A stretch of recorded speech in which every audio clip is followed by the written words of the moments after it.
Sorry, guys. It seems like my computer accidentally got hit by King Crimson. Oopsie.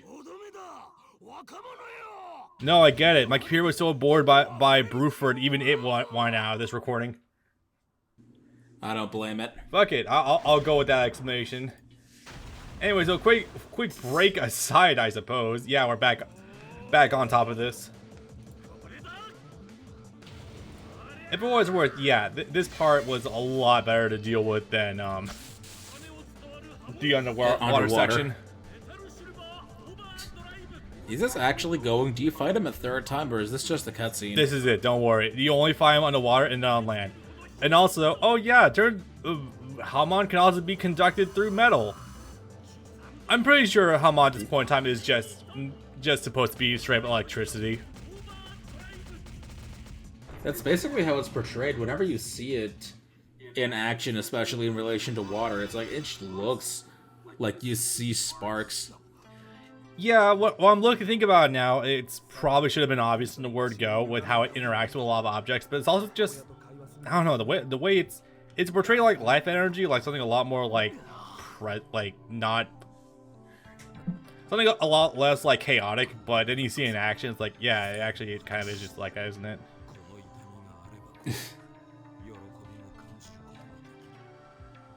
Well, at least I can't even say at least this part's over because Tarkus is the worst part. Tarkus is easily the worst part. Yeah, I think top to bottom, Tarkus is the worst part of Phantom Blood as a whole. I'm not gonna mince words about that one. Oh boy. For what it's worth, at least Tarkus did actually come around as a character at the very end and did see the light, I guess, quote unquote, even though he died as a hero anyway. So yeah. For copyright reasons, we have to call your sword the Sword of Pluck. Wait, the fucking C on luck just looks like a G. I think it is. Man, medieval Europe is wild. Maybe we're in Welsh country. Probably. Really, this whole bit just more feels like reaffirmation as to Jonathan's sense of, like, I guess, knighthood and chivalry over like actual character development. It's neat. Too bad it doesn't really go very far. No, not really. And then it's also immediately undermined by Tarkus being a complete cunt. A boring cunt at that. Couldn't even be a fun one.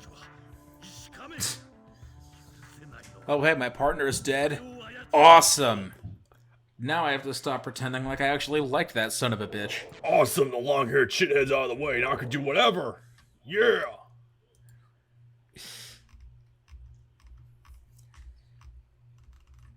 Yeah, if it's not clear that it takes Jojo a while to maybe not get good, but get amazing, it's definitely a slow burn. Yeah. It's just funny to think all the while we're experiencing this and just remembering that, yeah, this version of Jonathan Joestar is voiced by Diavolo. That just makes it all better. Yeah, okay, that does make it pretty funny. Diavolo's Bizarre Adventure. I like this little site. No, he just got so knee-deep in the deaths that eventually that he just started experiencing Jonathan Joestar's lifetime. Life magnetism overdrive. Oh yeah, they actually had a team thing. Are they just cutting past the part where... Right, the fucking leaf! Yep. Are they just skipping past the part where Speedwagon saved Zeppeli's arm? I thought they covered that. I don't know. Oh, did they? I guess I don't remember. I'm like 70% sure that they do actually cover it, but it's also been like a month since I recorded this, so I'm not 100% sure off the top of my head. Actually, 10, 17, 21. Yeah, it's been over a month since I recorded this. Oh man. This hang glider bit is still pretty fucking funny though. I do love this. This is like it's like this weird combination of like combining, like, I think using the water and the leaves or something in order to like magnetize everything to each other. It's so silly, but it's also kind of neat. This is one of the reasons I do like Hamon. It does like push the boundaries with something with like what you can do with like this weird ability in combat. Oh, and here I'm just showing off that yeah, you can actually switch characters a bit after you go through the entire game one time. It's kind of cool. Cool. So now we get Speedwagon. Initially, this was a oh yeah, no, right. This was no. The underwater section was the first time I had to actually look it up on GameFAQs what to do. This is the second time because I was not about to sit through another 8-minute level and then get timed out. That was rough. But no, when you understand the tricks of this, it goes by really quick.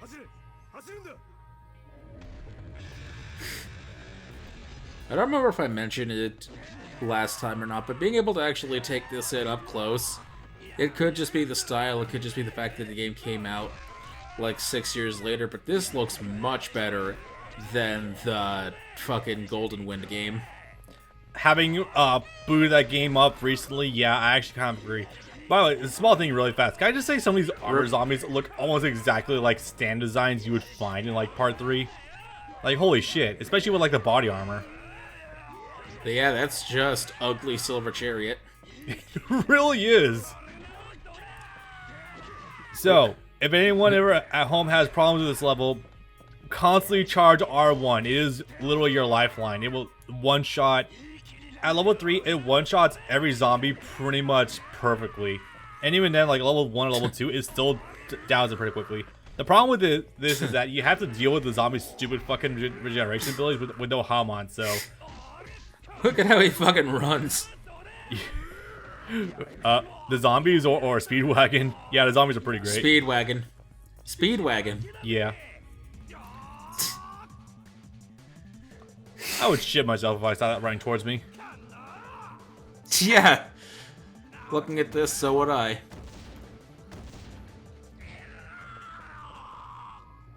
That feel the man with the sledgehammer is doing more damage than Jonathan with a sword. Oh right, you're supposed to have the sword now. How does that fare?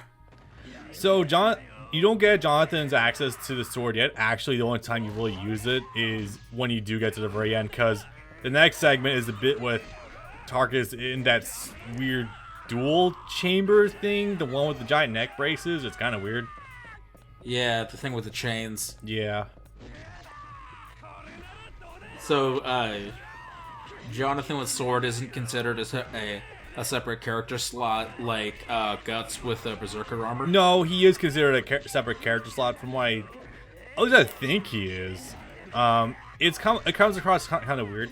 So, I'm not sure how it actually, like, how character selection works in, like, free mode, per se, in this game, because, like, a lot of different versions of Jonathan have different movesets listed, so, for all I know, they probably are separate characters, especially with, the one with the sword definitely just has a straight up new ultimate, so, that one probably is the case.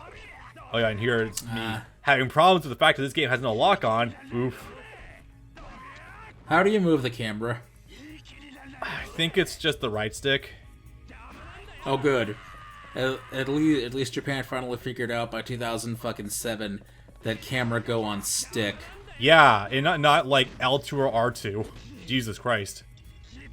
That took them fucking forever to read.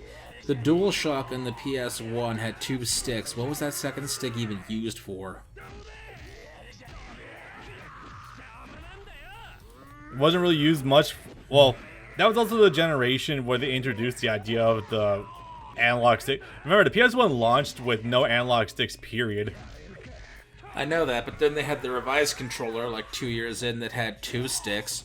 If they were using one of them for movement, what the hell were they doing with the other one? That's a great question, actually. I'm not sure. Had to be something. Especially considering it took until, like, honestly, until the PS3 for right stick camera controls to become the default.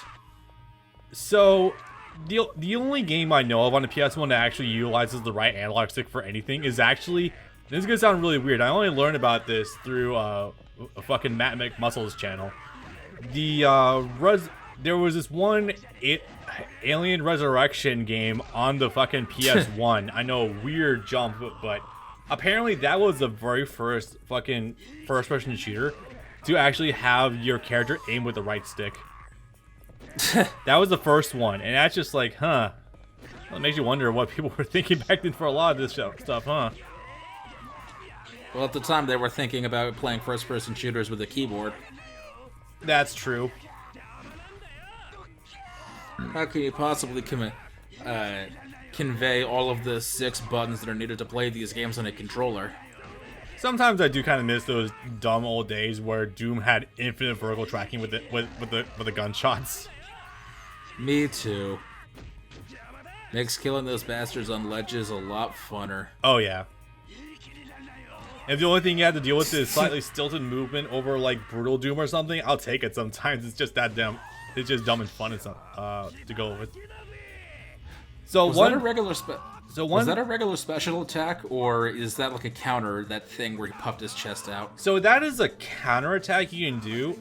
With regular characters, it does actually cost Hamon, and stops your regeneration of Hamon for a little while. But conversely, it also immediately gets enemies off of you, so it's kind of worth it. Speedwagon, I don't know if there's an actual cost for it, because he has no Hamon to speak of, so I don't know if, like, I guess you being Speedwagon as a non-Hamon character is seen as punishment enough from the game developers? I don't know. Does it take your charge meter? I don't think so. Oh yeah, I should have mentioned that before. So the only time you lose your charge with your R1 moves is actually when you get knocked down. If you're being hit standing, you don't lose your charge at all until you get knocked down. So that's why you can just use your R1 move to just freely escape hit stun. So dumb, so fun. But yeah, to my knowledge, no, there's like, with him, I don't think there's any real cost to it. So that's why he can just really get away with this stuff. Unfortunately, as you can see, yeah, the vampire enemies, even though they're like down to like a fraction of a bit of red health, they're still alive. Sometimes you just gotta get lucky with them, or just straight up hit him with your R1 move. And this is not conveyed to you at any point during regular gameplay, so yeah, fun times in the PS2 Japanese game household here. I don't know. That feels like the same way it was earlier, and without having to worry about things with meter, it seems like Speedwagon might be one of the best characters in the game. I want to believe so too, but he outside of like using your R1 ability, it's really hard to down vampire enemies. And even though charging R1 is like the freest thing ever with him. But again, then you get to drop kick enemies, and yeah, all of a sudden, oops, can't really hold charge anymore. Oopsie. Yeah, that did drain all your meter, didn't it? Yeah, it just immediately go away. I don't know, I'm just predisposed to think that a character that has a weapon is probably going to be better off than the two that don't. I don't know, would you consider electricity a weapon? Does it extend their reach? It sure as hell makes them more functionable. I don't know, attack buffs and being able to down enemies really quickly, I would consider that. Oh god, I'm very much really dying here. I'm still looking at this through the lens of a regular beat 'em up, so if you have a weapon, both your range and your attack power is buffed inherently. I would want that to be the case, but unfortunately with a lot of like Speedwagon's combo list, it's so limited, and a lot of the attacks are so like rigid just in front of them. And that kind of blows ass. Oh, behind something with this, I didn't check to see if he can give himself attack buffs. I doubt he can, but that would be kind of funny. Yeah, God, this is where it gets rough. So one thing I should have mentioned actually a lot earlier. This game runs so slowly at times, you can definitely see when attacks just phase through enemies are getting up off the ground. Obviously, you've seen that a lot with my end of gameplay. Ugh. Using your super, however, it's completely invincible when you're activating it. So, like, if you're being swarmed by enemies and there's like no chance to act whatsoever, you can rip it and you'll probably hit someone. It's kind of nice that way. Those specials only hit one enemy, right? Yeah, unfortunately. I wish they hit groups. That'd be kind of sick.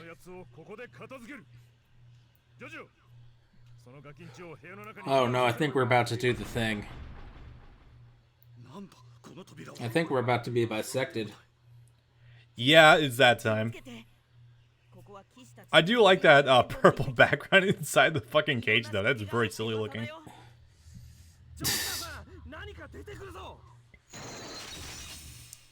Oops, I've been captured.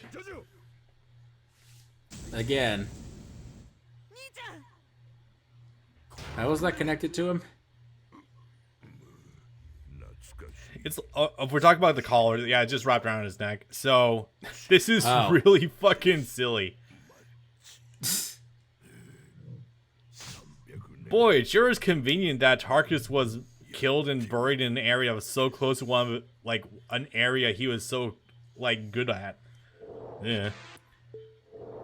Do we know where they're supposed to be? Last I checked, they they were literally just outside some village nearby, but then it suddenly ended up, like, near, like, a cliffside on, like, a mountain. I don't know. It's really weird. I mean, like, grander village or town in relation to England, like, where specifically in it are they supposed to be right now? No idea. I don't imagine Araki really gave that too much thought. It's probably just supposed to be like some random villages in the middle of like 1800s Europe. Well, I mean, he was still, he was making sure to pay attention to that during part 2, when you're hopping from England to America to Mexico to Italy to Switzerland Yeah. to Pompeii. Yeah. Pompeii? Maybe. No, Pompeii was part 5. Oh was yeah, where they right. that was where they picked up the key. Wherever it was, the volcanic island that the battle ended on. Yeah. So this part is really fucking funny because, we have to be able to get to that lever in order to free Jonathan or open the door or something like that. I think it was open the door. And it just so happens, Yeah. these windows are just small and child size enough. We can do that. Huh. Weird. I wonder if we had anything like that nearby. Alright, it was the kid that snuck through. I thought it was gonna be some shit like I used the Haman to make my body flexible and malleable and just turn my bones into liquid and slide through the door or something. That's some fucking that's some Pillarman shit right there. I don't That might remember, be a but I feel like Pillarman one of them just did that to their bodies one time and just like slithered their way through Yes. something. Yes, it was Santana. That was how he got out of the testing cell Right. in God. Mexico. He slid himself through like a slot in a door or something. Oh god, in this part, it's fucking Poco's backstory because we needed this. Even though she has a fucking bombshell sister. Oof. Still, like, Not in we this don't version. need to do this. This kid has like no value at all. Yeah, that's another one of those things that stupid JoJo fans do, is that if a character appeared once, and even if they didn't do anything, why don't they appear in every scene and event afterwards for the rest of their part? You see, Why I doesn't- understand it because that is something that Araki frequently does with bringing back older characters.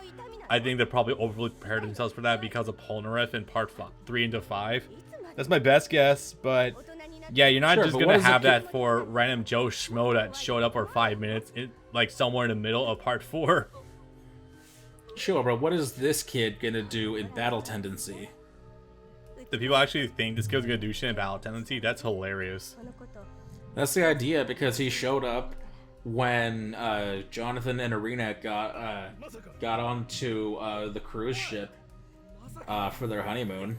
He was there when Speedwagon was saying goodbye. I actually didn't know. That's hilarious, but yeah, that definitely sounds like JoJo fans have kind of tried to overanalyze a lot of shit.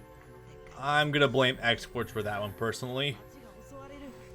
It's stuff like that, and especially most prominent with the invisible baby that Joseph ends up adopting. How come she doesn't become a character by part 6? To be absolutely fair, because- nothing comes to that invisible baby, and you think something would happen, but no. It doesn't And need to. It just gives Joseph something to do while he's in Japan, because otherwise he's just sitting around not doing anything after he gets his one bonding episode with Josuke. After that, he's just sitting there not doing anything. So you need to have an excuse for him to still be there. Yay, Puck did it, I guess. I don't Puck. care. Puck.